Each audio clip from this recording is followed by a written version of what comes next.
Ó, dado K inteiro, agora observe, ó, dado K inteiro, como é que fica a equação polar? A equação polar, menos 1 elevado a K, F de θ mais Kπ. Isso aqui é o F de θ. É R igual a F de θ. Então, como é que fica o F de θ mais Kπ? Fica A mais B cosseno de quem? De θ mais Kπ. Certo? É o menos 1 elevado a K, F de θ mais Kπ. Só que se o K é par, isso aqui é igual a menos 1 elevado a K dá quem? Dá 1. Tá? Aí vai ficar A mais B cosseno de θ mais Kπ, onde K é par. Mas cosseno de θ mais Kπ, se o K for par, é o cosseno de θ. Então isso aqui é A mais B, o quê? Cosseno θ. Se K é par. Então, quando K é par, a função GK é a mesma função F. Não muda a parametrização. Tá? Que em princípio poderia mudar a parametrização. Mas quando K é ímpar, vamos ver o que é que dá isso aqui se o K for ímpar. De θ mais o quê? Perdão. De θ mais Kπ.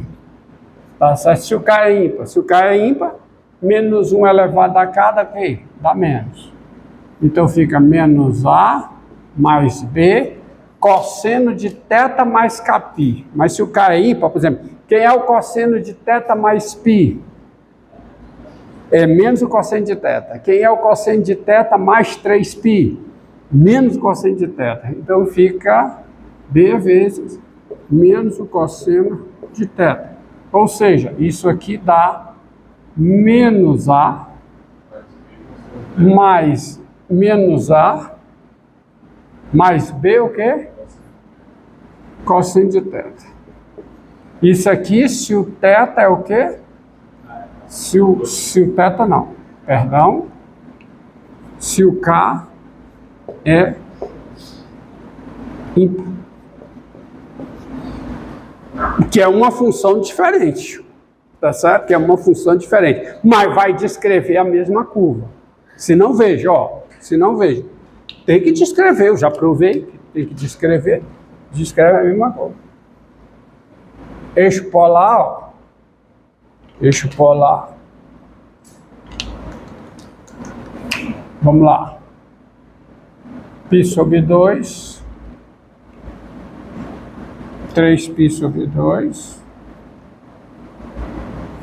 Π. Quando o ângulo é zero, quanto é o raio? B menos A. Raio é B menos A, eu estou aqui. Quando o ângulo é zero, eu estou aqui. Quanto é o raio? B menos A. Tá? B menos A, eu estou aonde? Eu estou bem aqui. Eu estou aqui.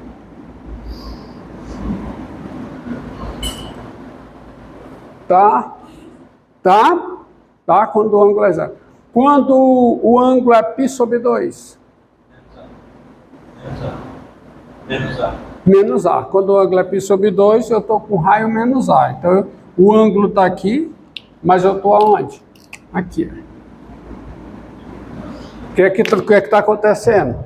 É que ela vem daqui para cá. Nesse sentido. Tá certo? Isso aqui quando o ângulo é π sobre 2. Quando o ângulo é π, quanto é o raio? Não. Menos A menos B. Que é menos a soma de A com B. Então eu estou aqui.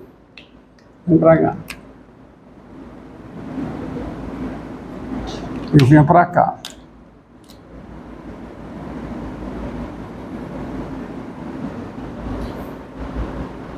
E aqui, quando o ângulo é 3π/2, quanto é o raio? Menos A, marcado do outro lado. Tá aqui. Significa que a curva faz isso. Você para que esse vermelho, ela faz isso.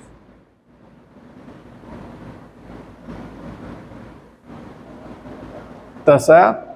Quando o ângulo é π, quanto é o raio? Pronto. Quando o ângulo é 3π/2, quanto é o raio? Menos A. E quando o ângulo volta 2π, quanto é o raio? B menos A. Então ela fechou aqui.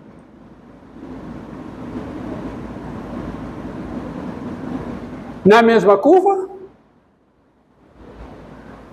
A mesma curva parametrizada de duas maneiras distintas. Porque veja bem, ó, quando θ é igual a 0, por esta parametrização em coordenadas polares, eu estou aqui.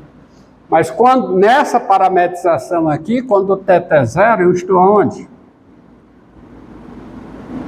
Aqui. Você entendeu?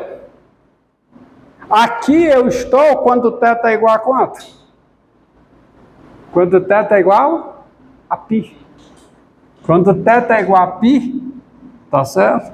Quando θ é igual a π, eu estou neste ponto, por esta parametrização. Então eu tenho duas parametrizações distintas, são parametrizações distintas de uma mesma curva. E para o mesmo θ, eu estarei em pontos distintos desta curva, correspondente às duas parametrizações distintas. Mas a curva é a mesma. Tá? É muito útil. E veja bem, ó, aparentemente, eu tenho infinitas parametrizações da curva. Só que em muitos casos, eu não tenho infinitas parametrizações. Porque se o K é par, essa parametrização é a mesma parametrização original. E se o K é ímpar, todas as parametrizações GK são dadas dessa forma. Então, nem sempre eu tenho infinitas parametrizações quando eu vario o K. Entendido? Agora, é importante você... Para que é importante isso?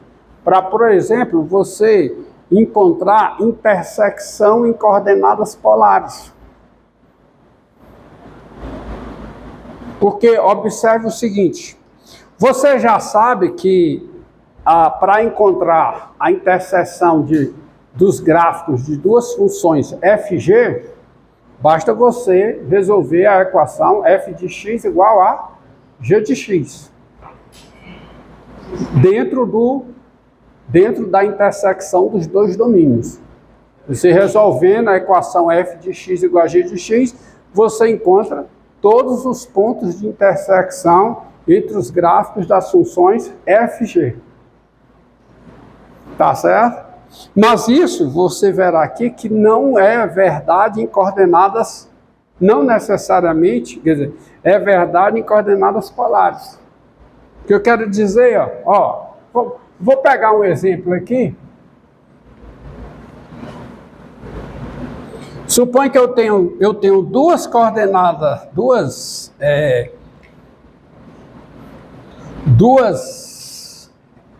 curvas em coordenadas polares, curvas distintas mesmo, tá? Parametrizações distintas e curvas distintas. Eu tenho uma curva alfa, parametrizado por R igual a F de θ, tá bom? E eu tenho uma curva beta, parametrizado por R igual a G de θ. Tá?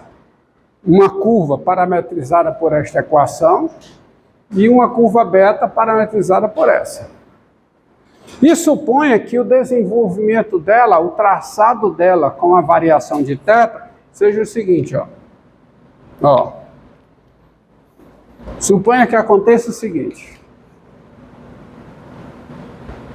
Eu estou no plano polar e eu vou desenhar as duas curvas, uma em preto, outra em branco. E suponha que as duas saiam daqui, ó, olha aqui, ó. Para θ igual a zero, as duas estejam aqui. A alfa esteja aqui, para θ igual a zero. E para θ igual a zero, a beta esteja bem aqui. Aí eu vou aumentando o θ, eu vou descrevendo na curva, certo? Aí suponha, por exemplo, que a alfa seja uma espiral. E a beta não seja. Então, olha aqui, ó, a animação. Nem todo dia você vai ver animação. Suponha que eu vou variando o θ e as curvas vão fazendo isso, ó.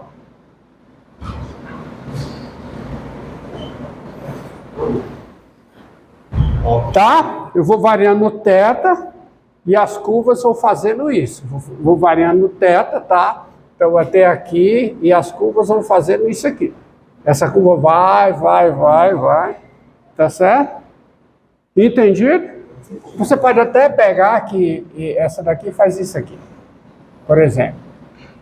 Porque essa faz isso. Ou seja, essa curva aqui é a alfa e essa é a beta.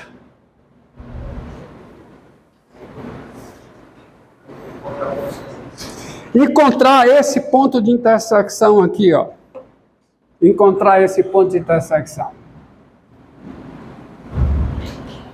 Esse ponto de intersecção, ele não é encontrado. O que eu quero dizer para você é o seguinte: da maneira como eu coloquei a coisa aí para você, esse ponto de intersecção, ele não é encontrado pela resolução desta equação. Se eu resolver a equação f de θ igual a g de θ, eu não vou encontrar esse ponto de intersecção aqui. Antes, eu quero dizer o seguinte: se você resolve essa equação, as soluções desta equação te dão, evidentemente, pontos na intersecção das duas curvas. Agora, nem todo ponto na intersecção das duas curvas aparece na resolução desta equação. Você entendeu o que eu disse? Por exemplo, esse ponto aqui não aparece. Sabe por quê? Porque esse ponto aqui, pela curva alfa, vamos ver, esse ponto aqui pela curva beta, ó, esse ponto aqui pela curva beta, ele tem que coordenadas polares? Ele é um ponto de coordenadas polares o quê? Ó, você pega aqui, me permita colocar em vermelho, tá? Vermelho para o escolar, esse ponto aqui. Isso aqui é um ângulo o quê? É um ângulo θ. E qual é o raio pela curva beta? G de θ. Tá certo? É um ponto que tem coordenadas polares θ, G de θ. G de θ, você vê G de θ, não? Ou G de θ, perdão. É o raio primeiro, tá? Obrigado. É um ponto que tem coordenadas polares G de θ. G de θ. Esse é um ponto, vou colocar aqui em preto, porque eu estou achando as suas coordenadas relativa a quem? Relativa à curva beta. Mas esse ponto, esse mesmo ponto relativo, vou botar assim, tá de preto para destacar, tá? É um ponto que tem coordenadas polares G de θ.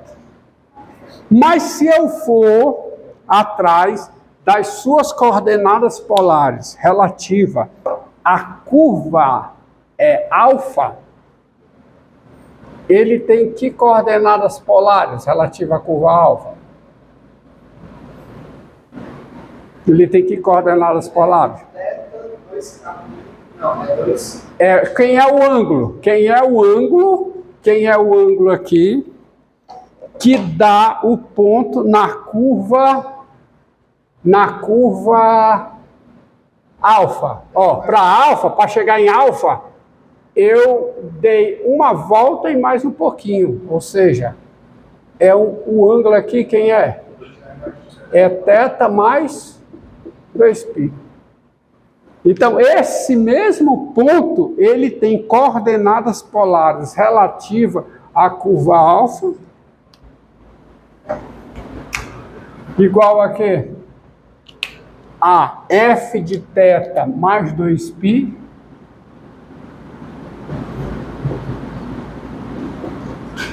o quê? θ mais 2π. Não é? Isso quer dizer que eu não vou encontrá-lo resolvendo esta equação. Que equação eu vou encontrar esse ponto? Resolvendo a equação f de θ mais 2π igual a quê? Igual a g de θ. Entendeu? O mesmo raio, ó. Diga. Qual é a diferença de eu dizer g de θ para eu dizer θ g de θ? Ele não é isso, ele não é. Ele tem coordenadas polares igual a isso. É porque esse ponto ele tem coordenadas polares relativa. Você tem que perceber a diferença, tá certo? Porque ó, eu comecei andando para o mesmo teto, ó. Comecei andando para o mesmo teto, aí as curvas foram fazendo o quê? Isso, ó.